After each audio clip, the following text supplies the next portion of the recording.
Israel ने अपने सबसे बड़े दुश्मन हमास चीफ याह्या सिनवार को मार गिराया। पीएम नेतन्याहू सिनवार की मौत की पुष्टि कर चुके हैं। सिनवार 7 अक्टूबर 2023 में इजरायल पर हुए हमले का मास्टरमाइंड था। इजरायल के विदेश मंत्री ने सिनवार की मौत की जानकारी 12 देशों को दी। इस्माइल हानिया की मौत के बाद अगस्त में याह्या सिनवार ने संभाली थी हमास चीफ की कमान। फिंगरप्रिंट्स और डीएनए टेस्ट से हुई याह्या सिनवार की मौत की पुष्टि। इजरायल में butcher of Khan Younis famous Sinwar को अमेरिका ने घोषित किया था ग्लोबल टेररिस्ट। इजरायल की सेना ने बुधवार को गाजा में एक मुठभेड़ के समय हमास चीफ सिनवार को मार गिराया था, लेकिन आईडीएफ को भी तब नहीं मालूम था कि मरने वाले लड़ाकों में याह्या सिनवार भी शामिल है। याह्या सिनवार की मौत के बाद इजरायल के पीएम नेतन्याहू की हमास को सीधी धमकी, कहा अगर बंधकों को छोड़ दिया और सरेंडर किया तो हम जीने देंगे। गाजा में मुठभेड़ के बाद मारे गए याह्या सिनवार का शव निकालने का वीडियो वायरल। इजरायल की सेना एनकाउंटर के बाद इमारत से निकाल रही थी मारे गए लोगों के शव। याह्या सिनवार की मौत पर अमेरिका का बड़ा बयान, कहा दुनिया के लिए आज बड़ा दिन। लेबनान पर इजरायल की सेना के ताबड़तोड़ हमले जारी। अब तक इजरायल के हमलों में लेबनान में 2412 लोगों की मौत। याह्या सिनवार की मौत के बाद जंग पर इजरायल के पीएम नेतन्याहू का बड़ा बयान, कहा युद्ध अभी खत्म नहीं हुआ है, आतंक के खात्मे तक जारी रहेगी जंग। बहराइच हिंसा के 2 आरोपियों को पुलिस ने एनकाउंटर के समय पकड़ा। नेपाल भागने की फिराक में थे आरोपी सरफराज और मोहम्मद तालीम। बहराइच हिंसा में पुलिस ने अब तक 57 आरोपियों को किया गिरफ्तार। मामले में 13 एफआईआर की जा चुकी हैं दर्ज।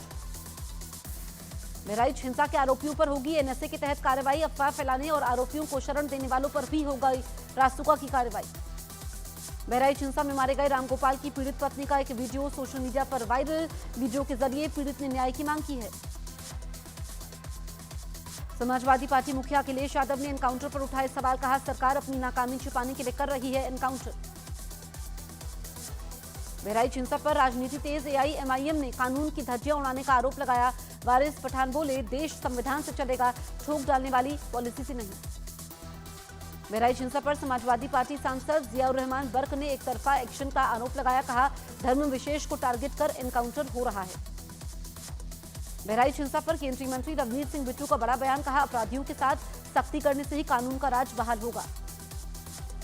एनडीए मुख्यमंत्रियों की बैठक में 6 प्रस्तावों पर हुई चर्चा। बैठक में एनडीए शासित राज्यों के 17 मुख्यमंत्री, 18 उप मुख्यमंत्री ने हिस्सा लिया। आज से केंद्रीय मंत्री गिरिराज सिंह हिंदू स्वाभिमान यात्रा पर निकलेंगे। पहले चरण में भागलपुर से किशनगंज तक करेंगे यात्रा। गिरिराज सिंह की हिंदू स्वाभिमान यात्रा पर सियासत तेज। तेजस्वी यादव ने कहा यात्रा के जरिए गिरिराज फैलाएंगे अशांति। हरियाणा कांग्रेस विधायक दल की आज होगी बैठक। दोपहर 3 बजे सेक्टर 9 स्थित कांग्रेस दफ्तर में होगी बैठक। नवनिर्वाचित सभी 37 विधायक रहेंगे बैठक में मौजूद। हरियाणा में चुनाव हारने के बाद कांग्रेस को बड़ा झटका। पार्टी के ओबीसी मोर्चे के अध्यक्ष कैप्टन अजय यादव ने छोड़ी पार्टी। राहुल गांधी से मिलने के बाद दिया कांग्रेस से इस्तीफा। यूपी के उपचुनाव को लेकर समाजवादी पार्टी और कांग्रेस में गठबंधन का फॉर्मूला तय। 10 विधानसभा सीटों में एसपी 8, जबकि 2 सीटों पर कांग्रेस चुनाव लड़ेगी। यूपी बीजेपी ने मुख्य निर्वाचन अधिकारी से उपचुनाव की तारीख बदलने की मांग की। 10 सीटों पर 13 नवंबर को होने हैं उपचुनाव। लगातार चौथे दिन भी एयरलाइनों को फ्लाइट में बम होने की मिली धमकी। उड़यन मंत्री राममोहन नायडू ने एयरलाइंस के अधिकारियों के साथ की हाई लेवल मीटिंग। एयरलाइंस को धमकी मिलने के मामले में मुंबई पुलिस ने 4 और एफआईआर दर्ज की। अब तक मुंबई में धमकी मामले में कुल 7 केस दर्ज। मध्य प्रदेश के श्योपुर से कांग्रेस विधायक बाबू जंडेल का भगवान शिव पर विवादित बयान। कांग्रेस विधायक के खिलाफ केस दर्ज। कांग्रेस विधायक बाबूलाल जंडेल के बयान पर बीजेपी ने साधा निशाना। प्रदेश अध्यक्ष वीडी शर्मा बोले हिंदू देवी देवताओं को अपमान करना ही कांग्रेस का एकमात्र एजेंडा है।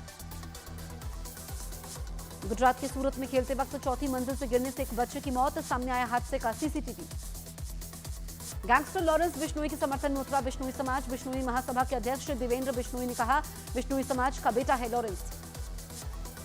असम में बड़ा रेल हादसा। लोकमान्य तिलक एक्सप्रेस के इंजन समेत ट्रेन के 8 डिब्बे पटरी से उतरे। यूपी के कासगंज में अवैध ईंट भट्टे पर कार्रवाई के समय एसडीएम की टीम पर दबंग चेयरमैन और उसके साथियों ने किया जानलेवा हमला। आरोपी चमन खां के खिलाफ केस दर्ज।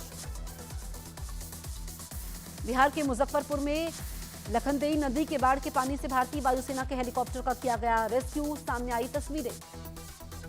बाबा सिद्दीकी मर्डर केस में मुंबई पुलिस ने आरोपी शिव कुमार गौतम और जीशान अख्तर के खिलाफ लुकआउट सर्कुलर जारी किया है। वारदात के बाद से फरार है दोनों आरोपी।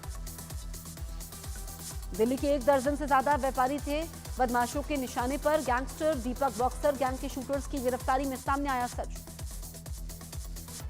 नादिर शाह हत्याकांड में योगेश नाम के शूटर को पुलिस ने किया गिरफ्तार। दिल्ली पुलिस ने आगरा में एनकाउंटर में पकड़ा। सलमान खान के घर गैलेक्सी अपार्टमेंट में फायरिंग मामले में एक और गिरफ्तारी। मुंबई पुलिस ने हरियाणा के पानीपत से आरोपी सुक्खा को गिरफ्तार किया। बिहार की राजधानी पटना के एक थानाध्यक्ष का गाली गलौज वाला वीडियो सोशल मीडिया पर वायरल। रामकृष्ण नगर थाने के पुलिस वालों पर फरियादियों से बदतमीजी करने का आरोप। बिहार के मोतिहारी में बदमाशों ने दहशत फैलाने के लिए की फायरिंग। वीडियो सोशल मीडिया पर वायरल। छत्तीसगढ़ के अंबिकापुर में पेड़ों की कटाई से गुस्साए ग्रामीणों ने किया विरोध। पत्थरों और तीरों से किया हमला। 6 पुलिसकर्मी गंभीर रूप से घायल।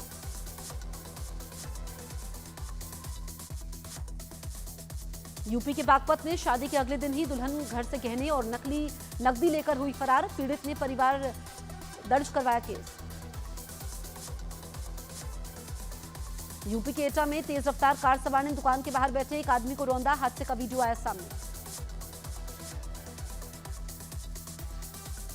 यूपी के प्रतापगढ़ में पेट्रोल पंप के पास खड़ी एक एम्बुलेंस में अचानक विस्फोट के बाद लगी आग। हादसे में कई गाड़ियों के शीशे टूटे, एक आदमी घायल। यूपी के बागपत से थूक लगाकर रोटी बनाने का वीडियो वायरल। खाद्य विभाग ने ढाबे में छापेमारी की। न्यूजीलैंड के खिलाफ टेस्ट मैच के दूसरे दिन भारतीय टीम 46 रनों के रिकॉर्ड स्कोर पर हुई ऑल आउट। 134 रनों की बढ़त के साथ आज बल्लेबाजी करने उतरेगी न्यूजीलैंड की टीम। पाकिस्तान के पूर्व पीएम नवाज शरीफ को सताने लगी भारत से रिश्तों की चिंता। भारतीय मीडिया से कहा 75 साल इसी तरीके से गुजर गए, 75 साल बर्बाद ना करें। पाकिस्तान के लाहौर में छात्रा के रेप के बाद भड़की हिंसा। पंजाब के कई शहरों में तोड़फोड़ और आगजनी। 350 आरोपी गिरफ्तार। बांग्लादेश की पूर्व पीएम शेख हसीना के खिलाफ गिरफ्तारी वारंट जारी। बांग्लादेश की इंटरनेशनल क्राइम ट्रिब्यूनल ने 18 नवंबर तक कोर्ट के सामने पेश होने के आदेश दिए। दक्षिणी फ्रांस में 24 घंटे हुई मूसलाधार बारिश ने बिगाड़े हालात। तेज बहाव में बह गई एक कार। अमेरिकी देश अर्जेंटीना के एक होटल में गिरने से ब्रिटिश सिंगर लियाम पेन की मौत। होटल की तीसरी मंजिल से गिरने से हुई मौत। नाइजीरिया के जिगावा में फ्यूल से भरे एक टैंकर में भीषण आग लगने के बाद विस्फोट हुआ। हादसे में 94 लोगों की मौत हो गई, 50 से ज्यादा लोग घायल।